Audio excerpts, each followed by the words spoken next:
Hi everyone, welcome to my new blog. কেমন আছো তোমরা সবাই? সকাল সকাল ঘুম থেকে উঠে জানলা খুলেই দেখলাম ওয়েদারটা ভীষণ খারাপ, যথেষ্ট মেঘলা করেছে আর বৃষ্টিও হচ্ছে।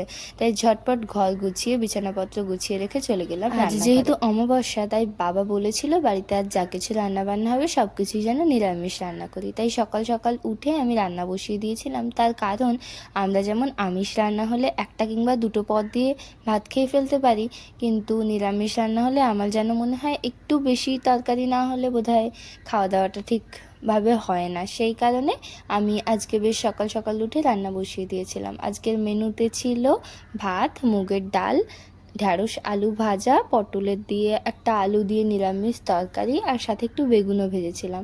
তারপর ঝটপট রান্না করে নিয়ে আমি স্নানটা সেরে নিয়েছিলাম। স্নান করে কাকিমা বেশ কিছু জামা কাপড় কেচে রেখে গেছিলো, সেগুলো সব বারান্দাতেই মেলে দিয়েছিলাম, কারণ ছাদে তো প্রচণ্ড বৃষ্টি হচ্ছে।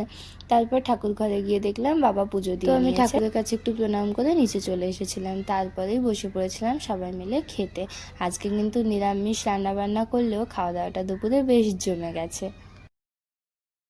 আর আজকে তোমরা কারা কারা বাড়িতে নিরামিষ খেয়েছো এবং কী কী খেয়েছো সেটা নিশ্চয়ই কমেন্ট করে জানাতে ভুলবে না। আর আশা করছি ভিডিওটা তোমাদের খুব ভালো লাগবে। ভিডিওটা ভালো লাগলে লাইক কমেন্ট করে। Thank you so much for watching guys.